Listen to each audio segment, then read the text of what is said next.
Okay, good afternoon, everyone, and welcome to our media availability for February 24th. We'll be joined this afternoon by Nate Schmidt, JT Miller, and Canucks head coach Travis Green, beginning now with Coach Green. If you have a question, please use the raise hand function and we'll get underway.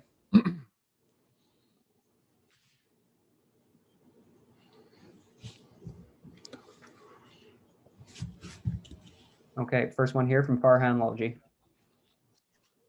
Travis, looks like you've changed your lines around a little bit, and possibly JT getting some time with Sutter and Gaudette. Just what do you like there, and maybe the reason for the change?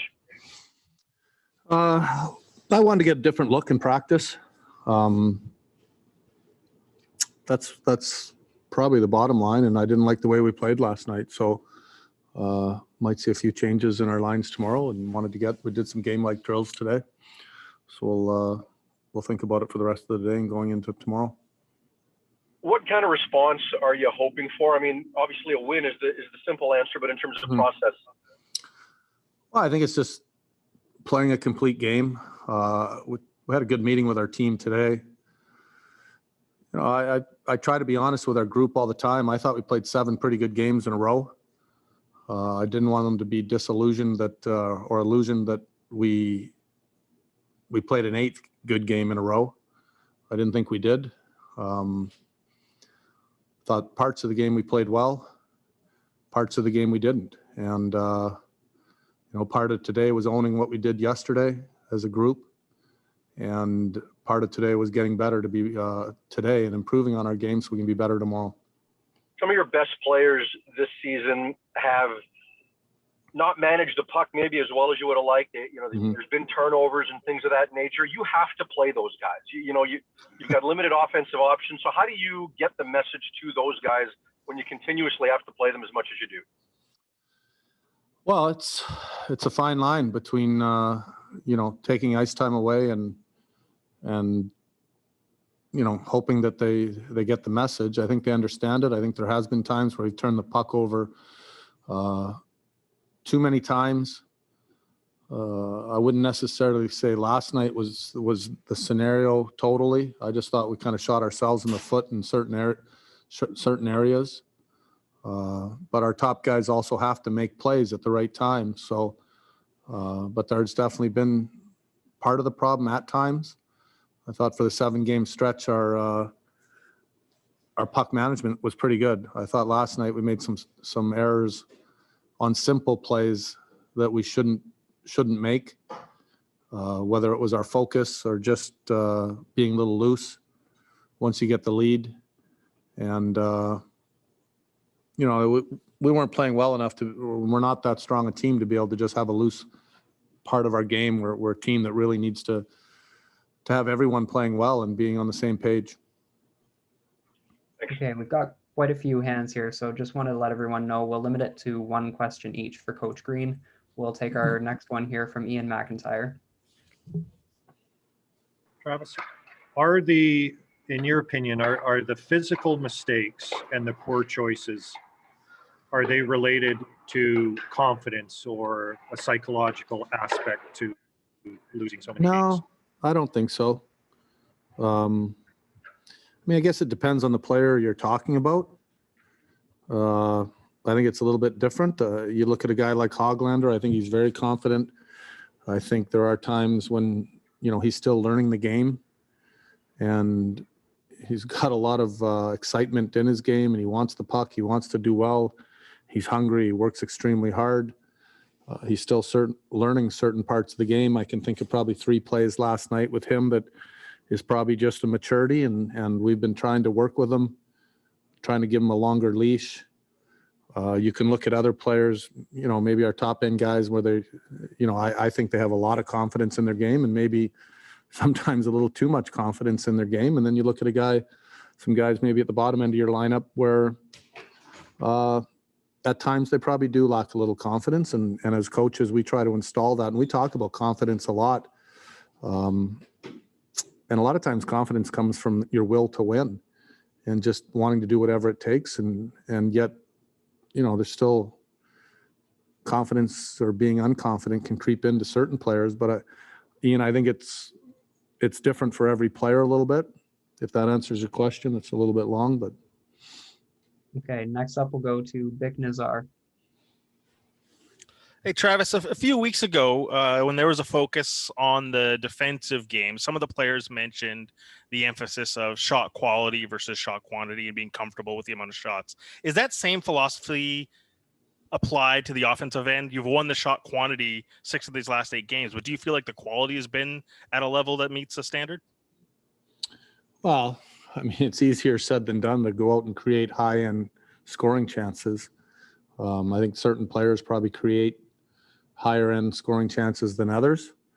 And, we do have, at certain times we want to have a shot mentality where we get to the net, and there's a lot of goals that are scored in the league just in that 10-foot area that everyone talks about, that home plate area. And you got to get pucks into that area to score. Obviously, the skill level of your players determines a lot of times how high quality of plays they make. Okay, we'll go next to Ben Kuzma. Hey, Travis. Last night, Miller, Roussel, Edler, Myers take penalties, and of course the 2 crucial ones in the third period. How concerned are you that this is coming from your veteran core guys who are supposed to be in the leadership group? You're the most penalized team in the league. How disappointed were you by those penalties last night? Well, Kuz, if you're looking for me to blast our leadership group, I'm probably not going to do that.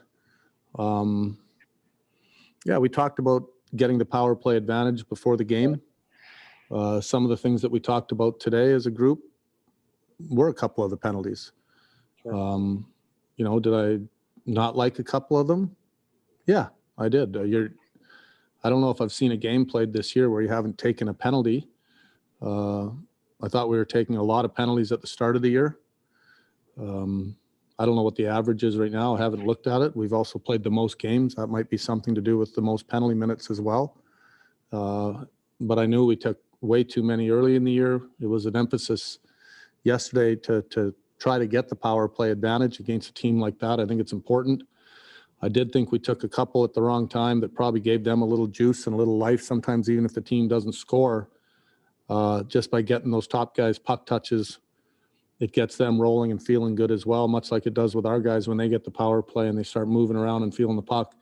It definitely helps them. Looking back, there's probably a couple penalties I'd like us not to have taken for sure, and we talked about that today. Next up here is Patrick Johnston.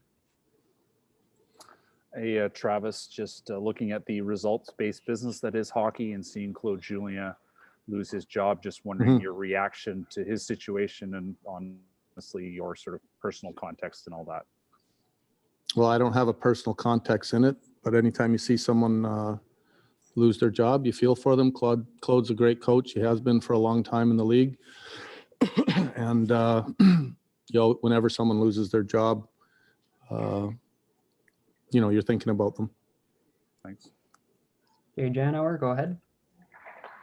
Travis, further to Farhan's question about having to play your best players, and when I look at JT Miller right now, I don't know if anyone is showing their frustration as much as he is on the ice. And there's a couple of moments that really stood out to me yesterday watching. Was the pass that he didn't get from JT Miller where he sulked his way off the ice. Another one with Nate Schmidt. Does it concern you to see that from one of your supposed leaders? And are you worried about that kind of corrosive attitude permeating its way through the lineup? I'm not worried about it, what you're talking about. JT's an emotional guy. He's a high energy guy, highly competitive guy, wears his heart on his sleeve. We talk about things internally a lot that we don't necessarily talk out in the public. I will say that, he's a big part of our group. He kills penalties now. He plays against the top lines, plays the power play. He plays physical. This is a guy you love to have on your team, and I love having him on our team. And last year we couldn't say enough good things about him. And yeah, maybe it hasn't gone perfect for him this year, but I've got to do a better job in managing his ice time. I think I'm giving him too many minutes, and it's hard not to when you got a player that plays the way he does. He's also relatively young in a leadership role, and managing his emotions is something that I think he's still learning. But, you know, I've seen it a lot over the years. Highly competitive guys, man, they hate losing and it gets to them. And sometimes they react in a way that isn't perfect. And as coaches, we need to continue to work with players like that and improve them and make them better in those areas, but also realize how good of a player he is. And like I said, I love JT Miller. I think it's been a great trade for our team. And, you know, I've got to do a little bit better job managing his ice time. I think when people get tired, they tend to be prone to a few too many mistakes. And, you know, if you haven't played in the league, or if you have, you'd probably understand what I'm talking about. And, but I'm not going to sit here and rip on JT Miller at all. Thank you. Okay, we'll take one more here for Coach Green from Thomas Drance. Travis, obviously the way you practice today isn't necessarily the way you're going to play tomorrow. In the event that Hamonic does draw back in and does play with Quinn Hughes, what sort of an impact are you hoping that he'll have on that pair? And what have you thought about Hughes's defensive game this year versus last to this point? Well, what I expect Hammer to bring is a good NHL defenseman. He's been a good player in this league for a long time. Obviously, he hasn't had a training camp. He's had a few more practices now, which is good for him. We didn't have many practices when he was here before, and he was pretty well just playing games to get back into it. I expect a hard-nosed, good puck-moving guy, sticks up for his teammates, snaps a pass pretty quick, physical when he needs to be. As far as Q goes, it's been a lot of talk in the media about his defensive play. Again, this is a bright young star in the league. Young defensemen are going to have ups and downs defensively. I think last year, you know, he wasn't perfect defensively last year either. And I know this kid loves winning. Sometimes he pushes the envelope a little too far. I think he's going to learn that as he goes in the league. He's going to get better every year. Again, he's another player that we're constantly talking to about different things, yet we don't want to harness the great things about him. He's very coachable. He wants to play better in his own zone. I think we've seen improvement in the last, I don't know exact number of games, but we've probably been talking to him a little bit more about it. There is a lot of white noise and other people talking to him as well. I've seen a real conscious effort in him. And yet again, if you asked 30 other teams in the league, they'd love to have Quinn Hughes on their team, and we love having him here too. Okay, that's all the time we